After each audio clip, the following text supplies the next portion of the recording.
There are two very important books in the Bible that are actually very pivotal for us to understand the very issue of Israel. Whether it's about God's heart and zeal for Israel, God's plan and promises for Israel, His redemptive plan for nation through the nation of Israel, and lastly, the very narrative of Israel at the very end of the age. Of course, one is from New Testament, and another one is a book from Old Testament. I would consider that both passages are a must-known book for every believers if we want to fully understand and to know the very issue of Israel and the very heart of God for Israel.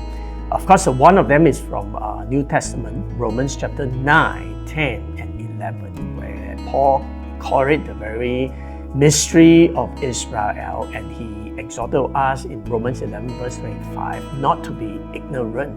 It's truly a very vital passage of scripture in having biblical and foundational understanding of Israel.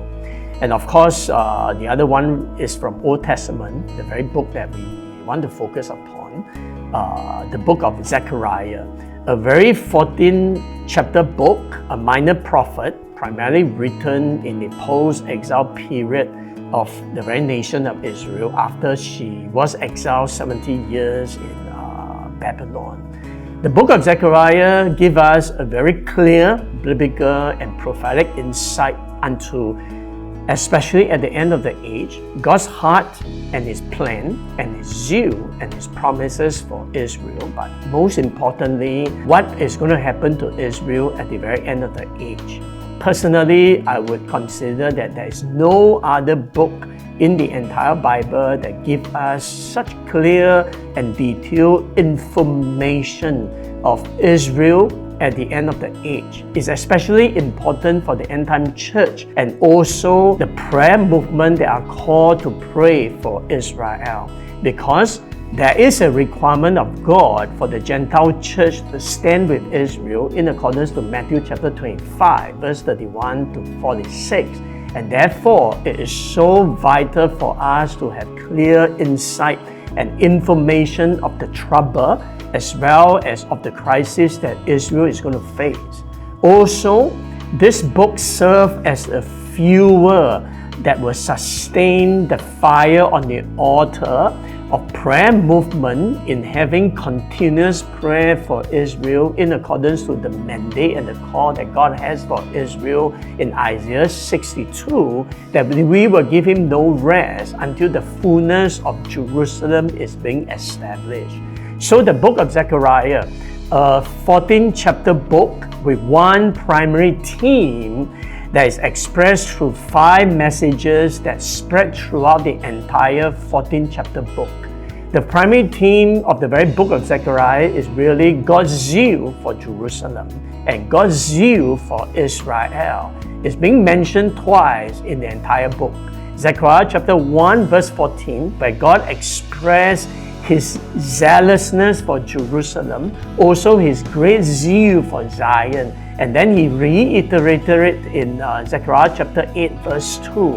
And in Zechariah chapter 2 verse 8, God actually emphasized and called Israel as the very apple of the eye. And through the book of Zechariah, we know clearly that God is not neutral towards Israel. And because God is not neutral towards Israel, and we should not be neutral towards Israel, but we should stand with Israel in accordance with the heart and zeal of God in the Bible. The entire book of Zechariah can be divided into 3 sections. Chapter 1 to 6 primarily is 8 visions that Zechariah received from God concerning Israel's destiny in one night. And then the second section is Zechariah chapter 7 and 8, a message that God has to Israel that is arising out of the issue of fasting and feasting.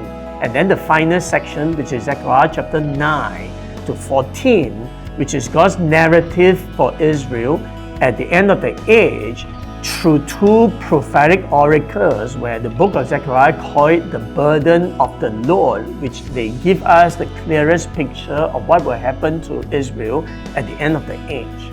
So chapter 1 to 6, the very first section of the book of Zechariah, primarily is about 8 visions that God gave to Zechariah concerning the plan and the promises of Israel, where the full fulfillment of it will be at the second coming of Yeshua, their Messiah. Through these 8 visions, God is conveying 4 messages primarily to affirm, to encourage, and to assure Israel. The first message is God is telling the nation of Israel that He is always with her in the midst.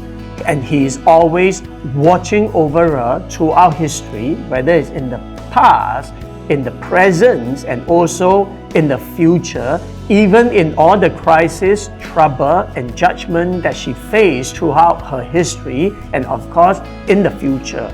And then the second message is primarily God is promising Israel that He will fully restore her to all that He has promised and covenanted with her.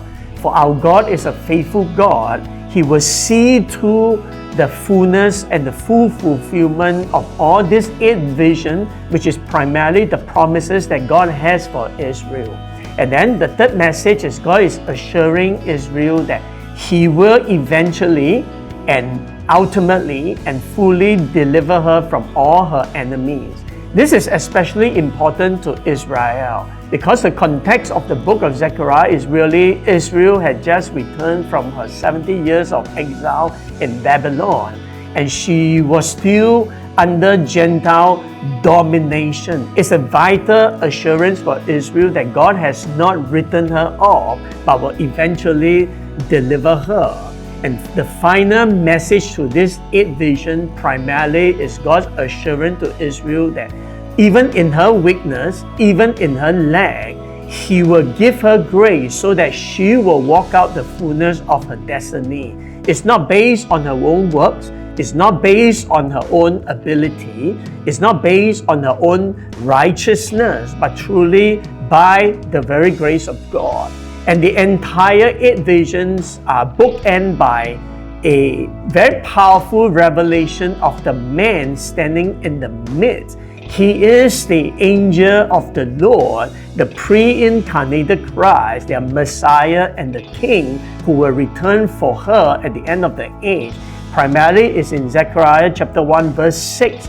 Is a man who sat on the red horse. And then in Zechariah chapter 6 verse 12, the man whose name is the branch, is the call to Israel to place their trust and confidence not on their own army, not on their own plan, or even the promises and destiny that God has for her, but to behold and to fix their eyes on this man, their Messiah. His name is Yeshua, that will be their ultimate confidence and hope.